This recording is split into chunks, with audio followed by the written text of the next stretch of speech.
محمد صلی اللہ علیہ وآلہ وسلم مکہ واپس تشریف لے آئے ہیں۔ القدر کا مہینہ ہے، آپ کا جوش و خروش بدستور قائم ہے۔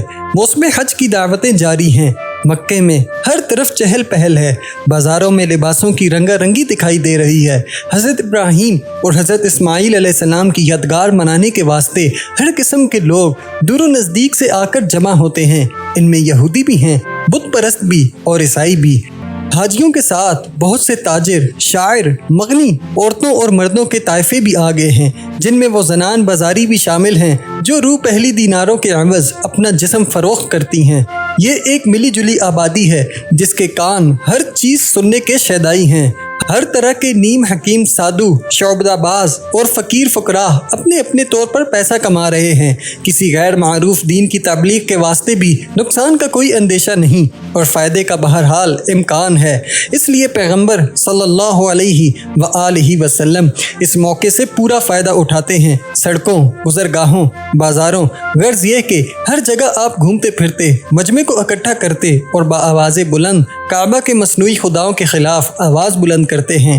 آپ عرب کے مختلف قبائل کو مخاطب کر کے فرماتے ہیں، معزز گھرانوں کے فرزندوں، میں خدا تعالیٰ کا رسول ہوں۔ وہ حکم دیتا ہے کہ میرے سوا کسی کی عبادت نہ کرو اور ہر اس ہستی کو جسے تم اس کے ساتھ شریک عبادت کرتے ہو دل سے نکال ڈالو۔ میرے اوپر جو وحی آتی ہے اس پر ایمان لاؤ اور اسے خدا تعالیٰ کا سچا کلام سمجھو۔ اہل مکہ تو آپ کو بخوبی جانتے ہیں، اس لیے آپ کی باتوں کو ہنس کر ٹال دیتے ہیں۔ وہ یہ سب باتیں پہلے بھی سن چکے ہیں، اب ان کے دلوں پر مہر لگ چکی ہے۔ لیکن جو لوگ شہر میں اجنبی ہیں، ان کے دل پر آپ کی آواز سحر سے متاثر ہونے لگتے ہیں۔ وہ آپ کی سیاہ آنکھوں میں آگ کی چمک اور رحم کے آنسو دیکھ کر ٹھٹک جاتے ہیں۔ بہت سے لوگ اس بات کی قسم کھانے کے لیے تیار ہیں کہ خواہ وہ کوئی بھی ہوں یا ان کے عقائد کچھ بھی کیوں نہ ہوں، لیکن اپنی باتوں میں مخلص ضرور ہیں۔ وہ آپ کو ایسا شخص پاتے ہیں جس پر دنیاوی طمع یا لالچ کا الزام عائد نہیں کیا جا سکتا، جو اپنے شکوک و شبہات کی گتھیوں کو پیچیدہ تعویلوں سے نہیں سلجھاتا اور جو زندگانی کی حقیقت اور اشیاء کی ماہیت سے کما حقہ آگاہ ہے۔ آپ کے پیغام میں لوگوں کو الوہیت کی شان نظر آتی ہے۔ 11 برس تک محمد صلی اللہ علیہ وآلہ وسلم اپنے قلب کی گہرائیوں سے عجیب و غریب لئے سناتے رہے ہیں، لیکن بجز معدودے چند لوگوں کے باقی سب اس میں غیر آہنگی، بے سراپن اور گنجلک صدائیں ہی نظر آتی ہیں۔ اس سال پہلا اتفاق یہ ہے کہ آپ کی آواز میں اثر پیدا ہو رہا ہے۔ پہلی بار بچے آپ کی باتیں سننے کے لیے دوڑتے ہیں، جبکہ متمول اور راسخ العقیدہ لوگوں کے دل بھی پگھلتے ہوئے دکھائی دیتے ہیں اور مایوسیوں کے دلوں میں امید کی شعاعیں جھلکنے لگتی ہیں۔ سننے والے آپ کی زبان سے مزید کلام سننے کی تمنائی ہیں اور پاس کھڑے ہوئے لوگ وہاں سے ہٹنا نہیں چاہتے۔ آپ کی باتیں دلوں کو مسخر کر رہی ہیں، آپ کو لوگوں کا اعتماد حاصل ہو رہا ہے۔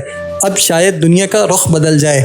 آپ کے مواعظ گوش توجہ سے سننے والوں میں پیغمبر صلی اللہ علیہ وآلہ وسلم کو ایک روز یثرب کے 6 اصحاب ملتے ہیں۔ شام کے سائے کو عقبہ پر چھا چکے ہیں۔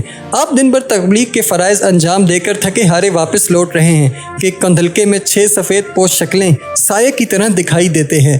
وہ آپس میں بڑی سنجیدگی سے باتیں کر رہے ہیں۔ جب آپ ان کے پاس پہنچتے ہیں تو معلوم ہوتا ہے کہ وہ لوگ حج کرنے کے لیے یثرب سے آئے ہیں اور آپ کی تقاریر اور مواعظ سے بے حد متاثر ہوئے ہیں، اور انہوں نے آپ کی آواز سن کر ہی یہ بات معلوم کر لی ہے کہ آپ کا تعلق قریش کے معزز خاندان سے ہے۔ وہ آپ کی زبان سے اس مقدس شہر، وہاں کے باشندوں اور کعبہ کے متولیوں کے بارے میں گفتگو کرتے ہیں۔ آپ ان سب امور سے بخوبی واقف ہیں اور وہ بھی اپنے دل میں یہ بات بخوبی سمجھ چکے ہیں کہ آپ کسی نمایاں حیثیت کے حامل ہیں۔ آپ ان لوگوں کو پہلے کچھ اپنے متعلق بتاتے ہیں، پھر اس فرض منتزی کے متعلق گفتگو کرتے ہیں جس پر وہ من جانب اللہ مامور ہیں۔ اس کے بعد آپ اس تعدید و تعدی کا ذکر کرتے ہیں جس سے آپ کو اور آپ کے رفقا کو سابقہ پڑ چکا ہے، اور یہ لوگ ان باتوں پر بڑی توجہ سے سنتے رہتے ہیں۔ پیغمبر صلی اللہ علیہ وآلہ وسلم کو اندازہ ہو جاتا ہے کہ آپ کے الفاظ ان نوجوان لوگ کے دلوں پر پوری طرح اثر پذیر ہوئے ہیں، اس لیے آپ کچھ دیر اور ٹھہرتے اور انہیں قرآن کی آیات سناتے ہیں۔ قبیلہ قریش کا ایک فرد ہونے کی حیثیت سے ان لوگوں کا یہ توقع کرنا تو درست ہے کہ آپ بڑی منجھی ہوئی عربی بولتے ہیں، لیکن جو عربی اس وقت آپ کی زبان پر جاری ہے اس کی تو کیفیت ہی جداگانہ ہے۔ ایسی شیریں زبان تو کبھی ان کے سننے ہی میں نہیں آئی۔ اچھا، تو یہ وہی شخص ہیں جن کے حالات دمشق اور بیت المقدس جانے والے قافلوں کے لوگ سرگوشیوں میں بیان کرتے رہتے ہیں۔ یہی پیغمبر آخر الزمان محمد صلی اللہ علیہ وآلہ وسلم ہیں جو حضرت ابراہیم علیہ السلام اور حضرت عیسیٰ علیہ السلام کے جانشینی کے دعوے دار ہیں۔ اس وقت کا یثرب دو قبیلوں اوس اور زخرج میں بٹا ہوا ہے، اور یہ جو 6 اشخاص حضرت سے قرآن شریف سن رہے ہیں مؤخذ و ذکر سے تعلق رکھتے ہیں، جن کا قرب جوار کے یہودی قبائل سے دوستانہ ہے۔ انہوں نے اکثر ان اسرائیلی رفقات سے سنا ہے کہ ایک مسیحا کا عنقریب ظہور ہونے والا ہے۔ دراصل یہود 3 پیغمبروں کے منتظر ہیں، مسیح کے عالی جاہ کی دوبارہ بعث کے اور ایک تیسرے پیغمبر کے جو حضرت موسیٰ علیہ السلام کی مثل ہوں گے۔ حضرت یحییٰ اور حضرت عیسیٰ علیہ السلام نمودار ہو چکے ہیں، لیکن ایک تو شاہی دربار کی شہوت رانیوں کی بھینٹ چڑھ گئے اور دوسروں کو چوروں کی مانند مسلوب کر دیا گیا۔ اس لیے اہل یثرب کا گمان ہے کہ یہ وہی تیسرے پیغمبر ہیں جن کے یہودی منتظر ہیں، اور حضرت موسیٰ علیہ السلام کی یہ پیشن گوئی کہ میں تمہاری طرح ان کے بھائی بندوں میں سے ایک پیغمبر پیدا کروں گا اور اس کے منہ سے اپنے الفاظ کہلواؤں گا، پوری ہو گئی ہے، یا حضرت موسیٰ علیہ السلام کی بجائے حضرت عیسیٰ علیہ السلام کی سفارش مقبول ہو گئی ہے، کیونکہ انہوں نے فرمایا تھا کہ اگر تم مجھ سے محبت کرو گے اور میرے احکام پر عمل پیرا رہو گے تو میں اپنی آسمانی باپ سے درخواست کروں گا کہ وہ تمہیں ایک دوسرا مسیحا عطا فرما دے۔ یہ بات تو مسلمہ ہے کہ کسی ایک فرد واحد نے بھی ان کی احکامات کی تعمیل نہیں کی، لیکن ممکن ہے کہ اس کے باوجود خدا نے دوسرے مسیح کو مبعوث کر دیا ہو۔ بہر نوح محمد صلی اللہ علیہ وآلہ وسلم موعودہ نجات دہندہ ہوں یا نہ ہوں، یہ سب سے آنے والوں کو 2 باتوں کا تو بالکل پختہ یقین ہو چکا ہے۔ پہلی بات تو یہ ہے کہ ان کے ملک میں ایک ایسے آقا کی سخت ضرورت ہے جو انہیں ایک جھنڈے تلے اکٹھا کر دے، جو صاحب جرأت و ہمت ہو، عزم کا پکا اور دل کا صاف ہو، تاکہ وہ ان تمام اخلاقی خرابیوں کا قلعہ کما کر دے جنہوں نے ان کے معاشرے کو بدنام کر رکھا ہے۔ دوسرے، انہیں اس کا بھی یقین ہو چکا ہے کہ جس شخص کی تلاشی تھی وہ مل گیا ہے۔ مکے کے رہنے والے محمد صلی اللہ علیہ وآلہ وسلم میں وہ تمام صفات بدرجہ اتم موجود ہیں، اس لیے اب انہیں اس بات کی جلدی ہے کہ یثرب پہنچ کر لوگوں کو خوشخبری سنائیں کہ محمد صلی اللہ علیہ وآلہ وسلم مبعوث ہو چکے ہیں اور اسلام کا پیغام لوگوں تک پہنچا رہے ہیں۔ خاتون خدیجہ رضی اللہ تعالیٰ عنہ کی وفات ابھی تک محمد صلی اللہ علیہ وآلہ وسلم کے واسطے سہانی روح بنی ہوئی ہے۔ 25 برس آپ نے نہایت خوش و خرمی سے کامل زندگی بسر کی۔ اکثر ایسے مرد اور عورتیں ہیں جنہیں شادی راس نہیں آتی، لیکن آپ اس معاملے میں بڑی خوش قسمت ثابت ہوئے اور جسمانی اور روحانی دونوں حیثیتوں سے آپ کو مکمل سکون حاصل رہا۔ آپ فطرتاً کم آمیز واقع ہوئے ہیں اور اب تو تنہائی کھلنے لگی ہے۔ تبلیغ اور تجزیہ نفسی کے بعد جب آپ تھکے ہارے گھر واپس تشریف لاتے ہیں تو خدیجہ رضی اللہ تعالیٰ عنہ آپ کا خیر مقدم کرنے اور تسکین و دلاسا دینے کے واسطے موجود نہیں ہوتی۔ بچے دوڑ کر آپ سے لپٹ جاتے ہیں۔ اب وہ اتنے صاف ستھرے نہیں نظر آتے۔ وہ اپنی تکالیف اور مشکلات بیان کرتے ہیں جو کبھی پہلے آپ کے کانوں تک نہیں پہنچی تھیں۔ اب ان کی وہ شفیق والدہ زندہ نہیں رہیں۔ ادھر کفار آپ کی تعذیب اور اعزار ثانی پر تلے ہوئے ہیں۔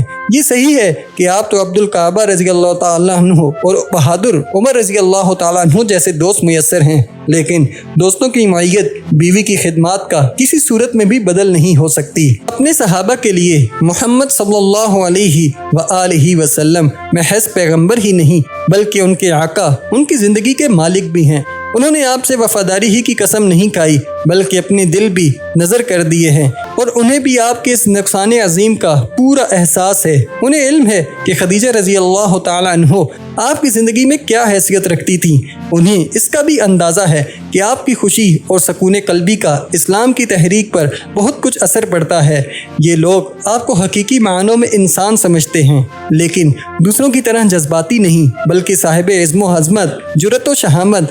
خواتین کو آپ میں وہ تمام صفات نظر آتی ہیں جو کوئی عورت مرد میں دیکھنا پسند کرتی ہے، بلکہ اس سے بھی کچھ زیادہ ہی ہیں۔ جن کا خود ان کو بھی علم نہیں ہوتا۔ اس لیے یہ لوگ آپ کو مشورہ دیتے ہیں کہ دوسری شادی کر لیجئے، لیکن کس سے؟ بہت سی حسین و جمیل عورتوں کی نظریں اسلام کے اس رہنما پر پڑی ہیں۔ ایک با وفا نوجوان مسلمان کی بیوی سودا رضی اللہ تعالیٰ عنہ، جن کا حال ہی میں حبشہ کی سرزمین پر انتقال ہو گیا ہے اور اب وہ بے سہارا ہو گئی ہیں۔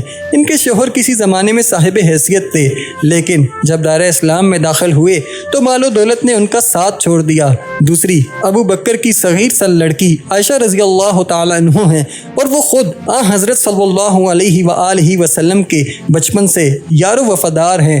بلا شبہ اگر حضور صلی اللہ علیہ وآلہ وسلم کو اسلام کا دماغ کہا جائے تو ابو بکر اس کے دل ہوں گے۔ قول و فعل دونوں حیثیتوں سے وہ ایک تمثیلی مسلمان نظر آتے ہیں۔ ان کی خواہش ہے کہ عائشہ رضی اللہ تعالیٰ عنہ کی مناکحت کے ذریعے دونوں گھرانوں میں تعلقات اور مستحکم ہو جائیں۔ انہوں نے پیغمبر صلی اللہ علیہ وآلہ وسلم کے لیے اپنی دولت اور خود اپنے آپ کو وقف کر دیا ہے۔ انہوں نے آپ کی خاطر اپنے دنیاوی عہدوں اور مراتب کو بھی ختم کر دیا ہے۔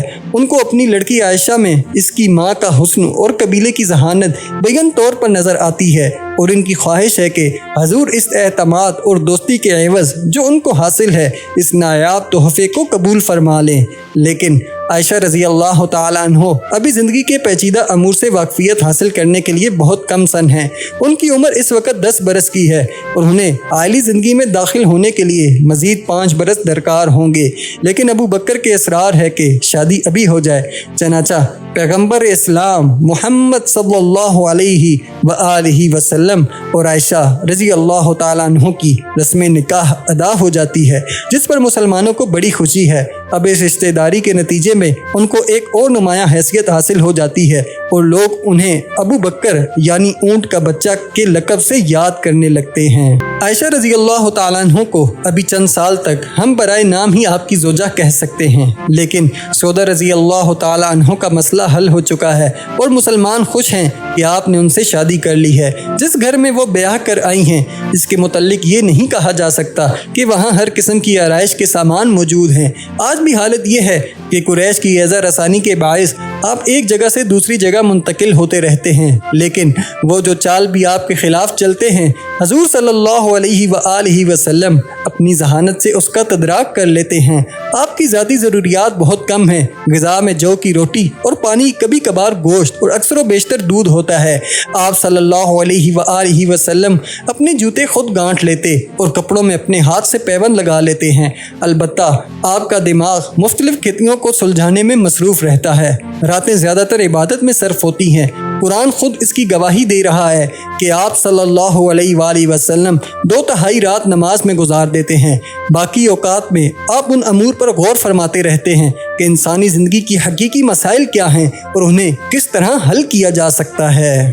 اس دوران میں آپ کو ایک عجیب و غریب واقعہ پیش آتا ہے۔ ایک شب آپ کوہ صفا اور مروہ کی درمیانی وادی میں جو مکہ سے ملحق واقعہ ہے آرام پذیر ہیں کہ یکاجک جبرائیل امین آپ کو بیدار کرتے ہیں۔ ان کے ہمراہ ایک سیاہی مائل سفید راہوار ہے جس پر وہ آپ کو سوار ہونے کی ہدایت کرتے ہیں۔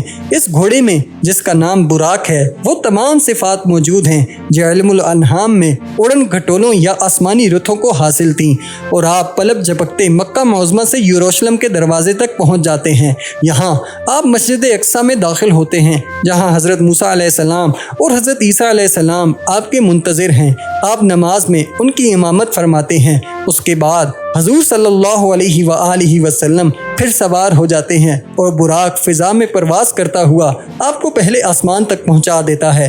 یہاں جبرائیل امین دستک دیتے ہیں تو اندر سے آواز آتی ہے، جبرائیل تمہارے ساتھ کون ہے؟ وہ جواب دیتے ہیں، محمد صلی اللہ علیہ وآلہ وسلم۔ پھر دریافت ہوتا ہے، کیا انہیں اجازت نامہ مل چکا ہے؟ ہاں، ان کو اجازت ہے۔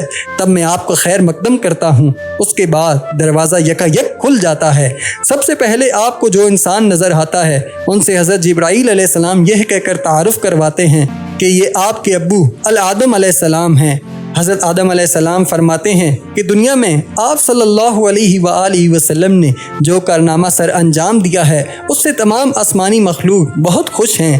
آپ میری تمام اولاد میں افضل ترین فرزند اور پیغمبروں میں اشرف الدنیا ہیں۔